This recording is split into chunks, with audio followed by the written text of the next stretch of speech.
महाराज जी नमोस्तु। महाराज जी नमोस्तु। आज चर्चा शुरू हुई थी लोक भावना से। लोक भावना का मतलब है तीनों लोग, और भावना से तात्पर्य है कि मेरा उनके प्रति क्या विचार है। यदि भावना मेरी है कि सब सिद्ध है, सब परमात्मा है, बेशक अभी नहीं है मगर शक्ति तो परमात्मा की है, तो मैं सबके प्रति सिद्ध का व्यवहार करूंगा, तो फिर मेरे अंदर विकार आने का संभावना रहती ही नहीं। जबकि ये जीव स्वर्गों के विमान भी एक राज्य चलने के लिए 6 महीने लगाते हैं, मगर ये आत्मा की तेज चाल जब ये शरीर छोड़ देता है एक समय में 14 राज्य पार कर सकता है। और यदि अभी शक्ति नहीं है उतनी ऊंचे जाने की, अभी नीचे रुकना है, तो ज़्यादा से ज़्यादा 4 समय लगा सकता है ऊपर नीचे दाएं बाएं घूमने में, और 4 समय के अंदर वो अपनी मंजिल तक पहुंच जाएगा। 4 समय कितने होते हैं? 4 समय का मतलब है 1 सेकंड का असंख्यातवां भाग, क्योंकि 1 सेकंड के 1 लाख भाग तो विज्ञान ने कर दिए हैं। उससे भी ज़्यादा भाग किए जाए तो उसे कहते हैं समय। तो आत्मा की गति कितनी हुई? एक समय में पूरे 14 राज्य पार कर जाए। लाखवां नहीं, लाख में से भी ज़्यादा, बहुत बड़ा।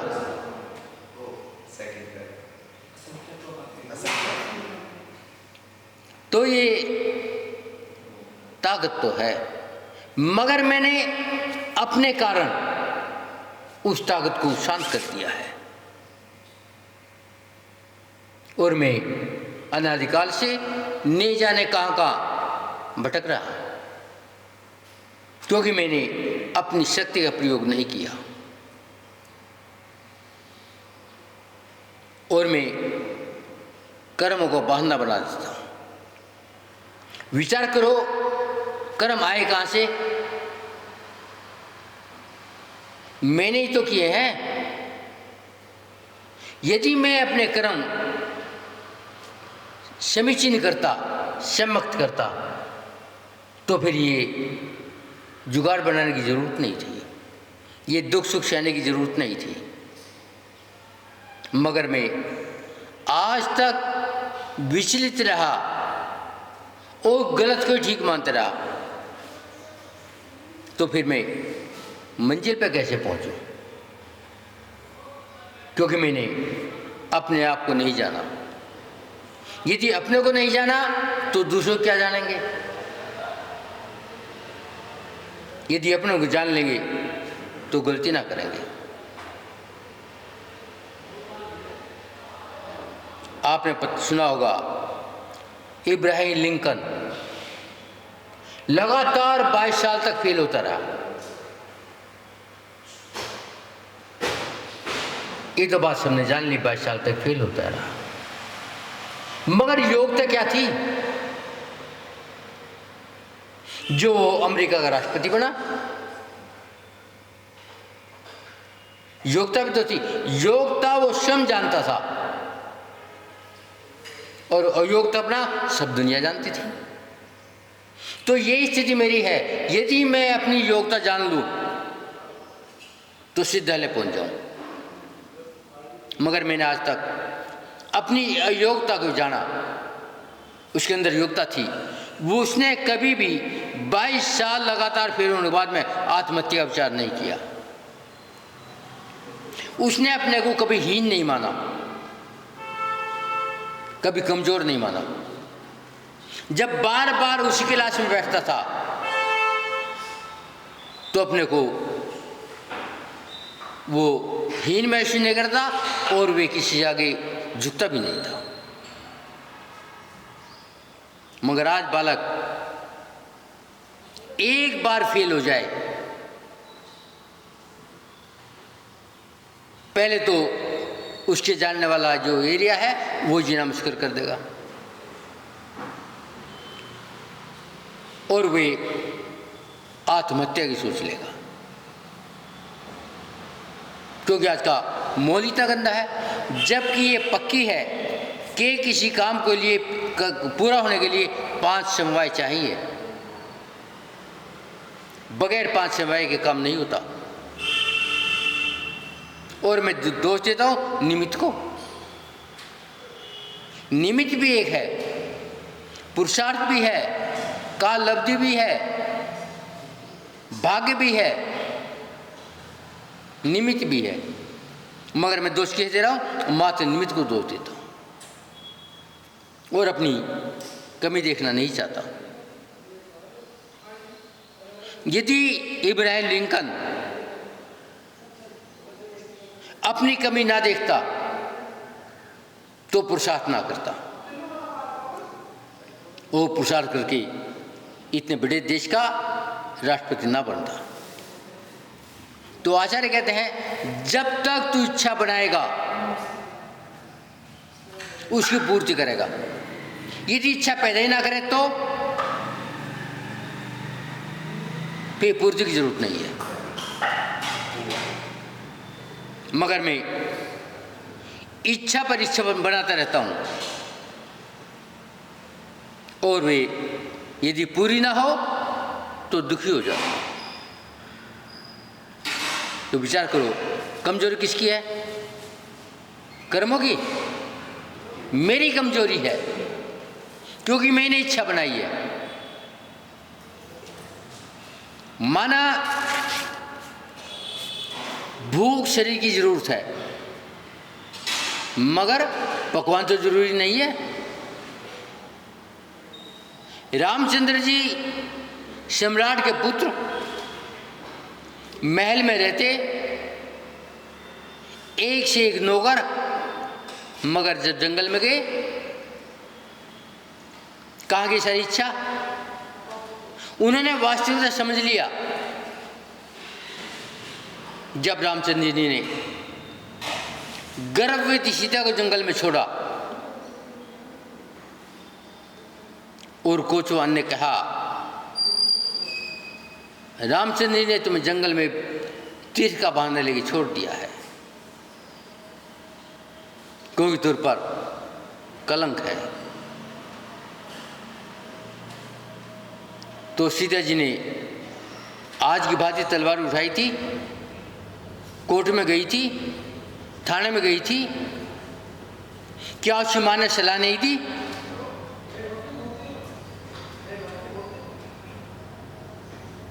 मगर आज सलाह कौन सी दी जा रही है?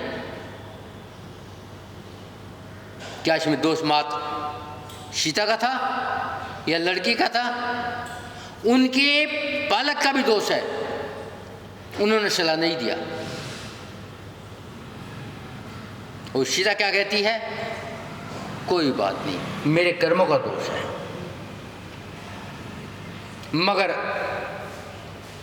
मेरा संदेश रामचंद्र जी को पहुंचा देना कि अपवाद के कारण मुझे छोड़ दिया, इसमें तुम्हारा दोष नहीं, मेरे कर्मों का दोष है। मगर अपवाद के कारण धर्म को मत छोड़ना। मगर आज की शिक्षा क्या है? क्योंकि हमारी शिक्षा से धर्म विहीन शिक्षा है, संस्कार विहीन शिक्षा है। आज की शिक्षा मात्र अर्थ के लिए है। चाहे अपने लिए अनर्थ हो या दूसरे के लिए अनर्थ हो। तो विचार करो, मैंने अपनी गति सुधारी या बिगाड़ी है?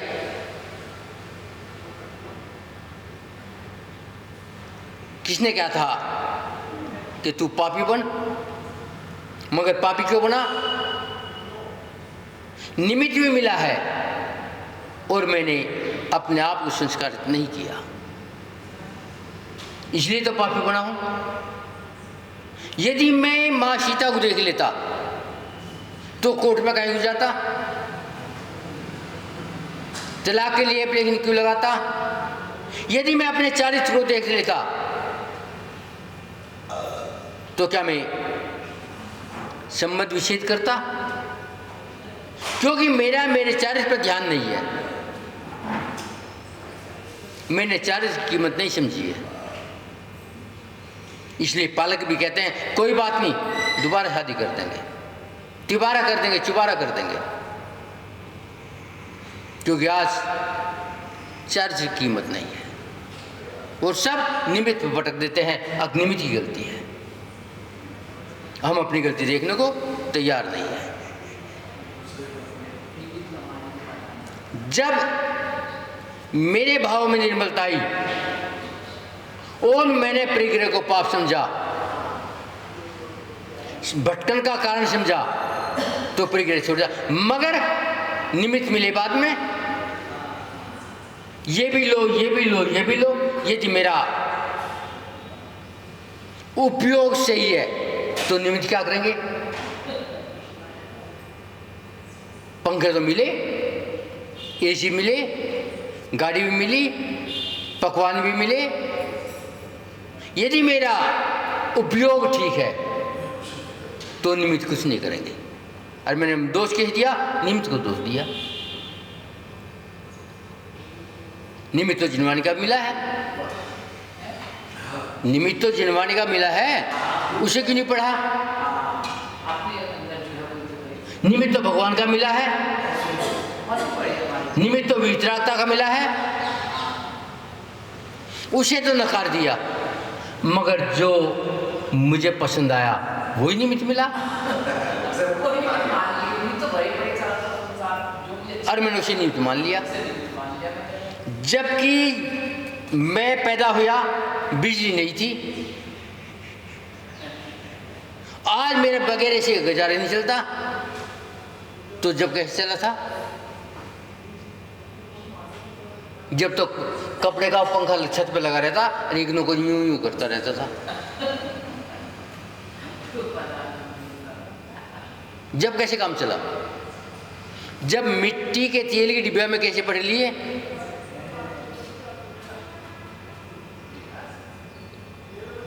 जब तो गर्मी नहीं लगी, क्योंकि आज मैंने अपने शरीर को इतना शर्त दे दिया है, अब काम नहीं चलेगा, बहुत गर्मी है। और अब से पहले कितनी गर्मी ज़्यादा थी? अब से 10-20 गुनी ज़्यादा गर्मी थी और ज़्यादा सर्दी थी। मगर मैंने अपने शरीर को शरीर माना था और आज निमित्त को शरीर माना है, और निमित्त के कारण मैं अपने आप को बिगाड़ता जा रहा हूं। मगर ये बिगाड़ किस पे पड़ेगा? जख्म मेरी आत्मा पर ही होंगे, भुगतान इसे ही करना पड़ेगा। बेशक दोष किसी को दे लो। तो आचार्य कहते हैं अपने आप को जान। जब अपने आप को जान जाएगा तो सारे झंझट खत्म हो जाएंगे। ना अब शरीर को जानने की जरूरत है, ना पड़ोसी को जानने की जरूरत है, ना परिवार को जानने की जरूरत है। ये जब तक जानना है जब तक अपने आप को नहीं जानता, और जब अपने आप को जान जाएगा किसी को जानने की जरूरत नहीं है। फिर तो जिनवाणी को पढ़ने की जरूरत भी नहीं है। श्रीपति महाराज अक्षर ज्ञान से बिल्कुल विहीन, मगर अपने को जान गए। जैसे ही अपने को जाने सारा ज्ञान उनमें समा गया। तीनों लोक का एक एक कण का ज्ञान उनके अंदर प्रवेश कैसे कर गया? मात अपने को जाना। निमित्त मिला एक दाल धोने का, उस दाल धोने ने अपने आप के पाप धो दिए, अपने छिलके उतार दिए। मगर मैं दिनों दिन छिलके पर छिलके चिपकाता जा रहा हूं, परत पर परत डालता जा रहा हूं, और दोष निमित्त का। आचार्य कहते हैं दोष निमित्त का नहीं, दोष तेरा ही है, क्योंकि तेने निमित्त को अपने ऊपर चिपका लिया है। और समाचार कहता है अपने को जानो। जब तू अपने को जानेगा तो तेरा कल्याण होगा। मगर मैं अपना कल्याण चाहता ही कहाँ हूं? यदि मैं अपना कल्याण चाहता तो कर लेता। अभी तो मैं धन को ही कल्याण माना है, परिवार को ही कल्याण माना है, भोजन को ही कल्याण माना है, और प्रतिष्ठा को ही कल्याण माना है। जबकि ये कल्याण में सब बाधक है। आचार्य कहते हैं जितनी सच्चाई जान जाएगा अपना कल्याण कर जाएगा। ओम शांति।